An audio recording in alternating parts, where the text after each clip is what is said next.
You ever walk into a room and just know, before a single word is spoken, that someone in there has already decided you don't belong? Not because of something you did, but because of who you are. That's how it started for her. She stepped through the courthouse doors like she owned.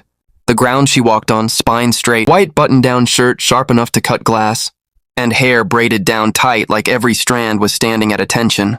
She didn't come looking for respect. But she sure as hell wasn't about to bow her head either. And you could feel the atmosphere shift.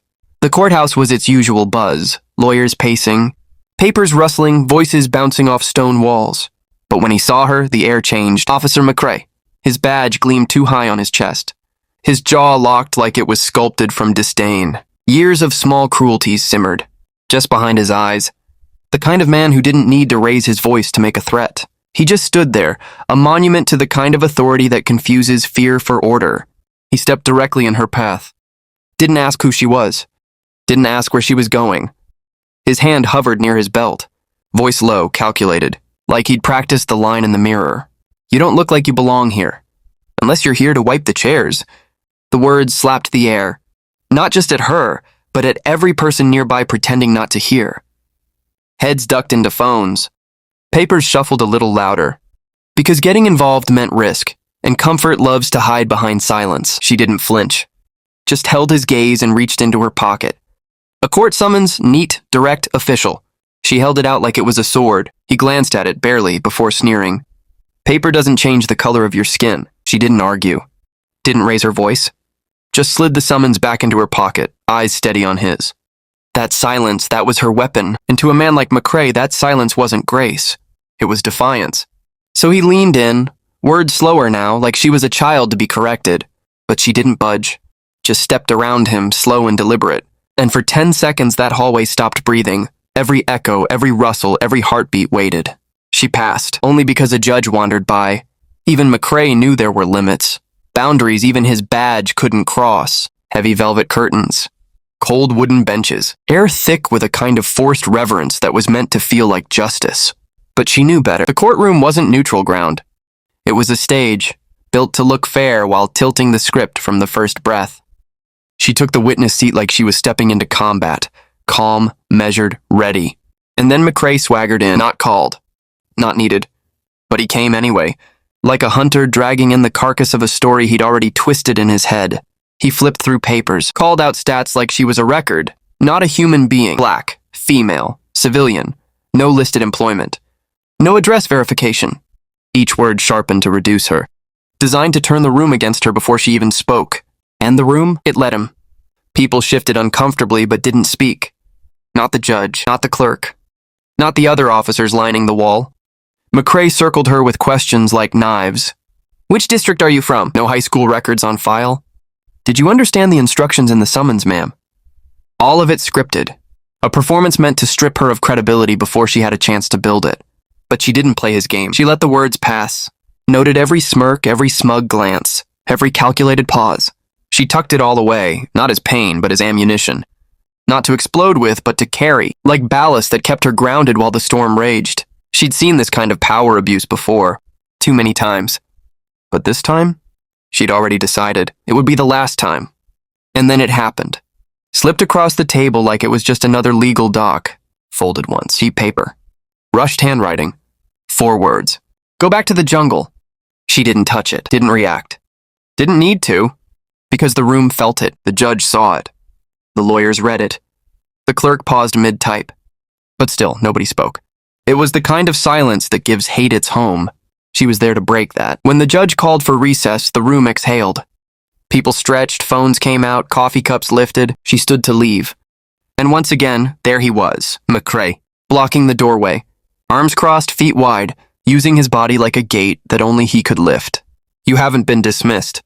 Sit back down. The room stopped, again, and this time they watched. She didn't yell, didn't step back. She just stood there, looked him dead in the eyes and said, calm as a lake, I don't need your permission, not to stand, not to breathe, not to be here. Her voice didn't shake. It didn't rise. But somehow it was the loudest thing anyone had heard all day. McCrae's lips tightened, his jaw flexed. And then he reached out, grabbed her shoulder, firm, hard, the kind of grip meant to remind someone of where they stood, but she didn't yield, not an inch. And in that grip, he made his mistake. He believed she was what he thought, a civilian, defenseless, intimidated. What he didn't know. She'd been trained for this. She'd faced worse than him. In deserts and jungles. In places where orders were the difference between life and death. She let him think he had the upper hand, right up until he grabbed her wrist to yank her backward. And in that heartbeat, her training kicked in. A pivot, a flick, a shift of weight. And suddenly, Officer McCrae was on the floor, badge spinning on the tiles. The thud of his fall louder than a gavel. There are silences. And then there are silences. This one you could feel in your teeth. No one moved. The clerk's fingers hovered over the keyboard. The attorneys' mouths half open. Security stepped in, hands twitching near radios. But the judge didn't flinch. Didn't yell. Just spoke, quiet but sharp. Check her ID. Not a threat. A reckoning. She reached into her jacket, slowly, calmly, and pulled out a leather wallet. She flipped it open. Navy SEAL clearance. The courtroom froze. A shift rippled through every suit, every uniform, every pressed collar in that room. McCrae still lay there, stunned, no longer the picture of authority, but of collapse. This wasn't some angry woman. This wasn't a civilian who got lucky. This was a warrior. Someone who had served, who had survived, and who didn't need protection. Least of all from a bully in blue. The badge spun on the marble floor, clinking once, then twice. And then everything was still. For a few seconds, the room didn't breathe. Officer McCrae lay sprawled, the authority drained from his body like air from a punctured tire. He wasn't unconscious, just shocked, disarmed, disbelieved. The courtroom wasn't used to seeing power reversed like that. But she didn't gloat. She didn't even blink. She simply stood there, calm, collected, composed, holding open the small leather wallet with her Navy SEAL clearance glinting under courtroom lights. And in that moment, the silence turned. No longer the kind of silence that protects bullies. This was the silence before a storm. The judge narrowed his eyes, nodding slowly, like recalculating. A verdict that never should have needed rethinking. SEAL clearance confirmed, said a clerk from the corner, voice shaking. Gasps fluttered across the courtroom. Whispers bounced like ricochets. She's military? A SEAL? That's who he tried to throw out? Did you see how fast she dropped him? Security officers lowered their hands from their radios. Even the court reporter had stopped typing. For years, Officer McCrae had walked through halls like this one with the confidence of someone who believed rules bent for him. He had built his reputation on fear, implication, and calculated silence. People looked away, took the safe route, said nothing. But not today. Today, silence met its match, and it didn't know what to do. The courtroom footage wasn't supposed to leak, but someone always leaks. By that evening, a 42-second clip had made it to social media. No sound, just video. A uniformed officer putting hands on a woman, her lightning-fast takedown, the flash of a badge, the reaction of the judge, and the moment McCrae hit the floor. That was all it took. By morning, hashtags were everywhere. SEAL not silence. Stand with her. McCrae exposed. Mainstream media tried to play catch-up, but the story was already out of their hands. Every blog, every activist page, every news commentary on YouTube had picked it up. And the questions started flying. Who was this woman? Why did a decorated Navy SEAL need to prove she belonged in court? How many others had been quietly pushed, dismissed, disrespected, and didn't have a badge to protect them? People started connecting dots that had always been there. McCrae's name lit up databases, old complaints, dusty case files, unresolved grievances. All the things internal affairs had once buried under routine procedure were now public record. Victims came forward. One, then two, then dozens. Anonymous stories, signed affidavits, a retired teacher, a teenage boy, a nurse, a paralegal, different names, same officer, same pattern. The mayor held a press conference, tight-lipped and nervous. Investigations are underway, he said. But nobody bought it. The people didn't want promises. They wanted accountability. Protests sparked not just in that city, but in others. People gathered outside courthouses and precincts, holding signs that read, "We belong here. Silence is a weapon." Not just her, all of us. Street artists painted murals overnight. One appeared just 2 blocks from the courthouse. Her silhouette, strong, upright, standing over the shadow of a fallen badge. No name, just a single word beneath it. Enough. And what about McCrae? Officially, he was placed on leave pending investigation. Unofficially, he disappeared. No interviews. No defense. No show of bravado. He resigned quietly. No press release. No goodbye. His house was listed for sale 2 weeks later. Neighbors, once cordial, avoided his porch like it was cursed ground. A few even posted anonymous letters to local forums. We always knew he had a temper. He scared the kids. Nobody wanted to be next. There were no charges filed. No courtroom accountability. Just vanishing. But for someone like him, vanishing was louder than punishment. Because for the first time, he couldn't control the narrative. The press begged for interviews. News anchors promised primetime slots. Hollywood producers sent feelers. But she said no. No to the cameras. No to the awards. No to being turned into someone else's headline. She refused to let her story be sanitized for sympathy or chewed up for a 30-second soundbite. What she had done was not about going viral. It wasn't about revenge. It was about refusal. She didn't want a statue. She didn't need a book deal. She wanted a system that stopped making people like McCrae inevitable, and so she walked away. Quietly. Deliberately. Unshaken. Kids started asking questions in classrooms. Why didn't anyone help her before?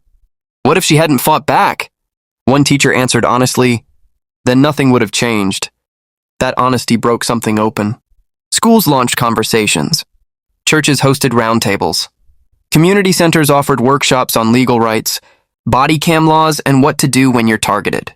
People weren't just angry, they were activated. And that, more than any courtroom decision, scared the system.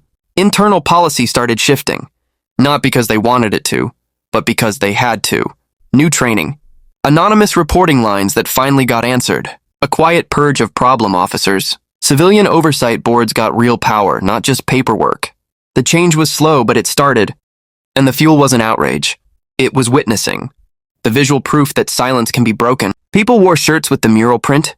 Activists wrote essays titled The Woman Who Stood. An entire online community sprang up teaching self-defense, court navigation, and how to document abuse.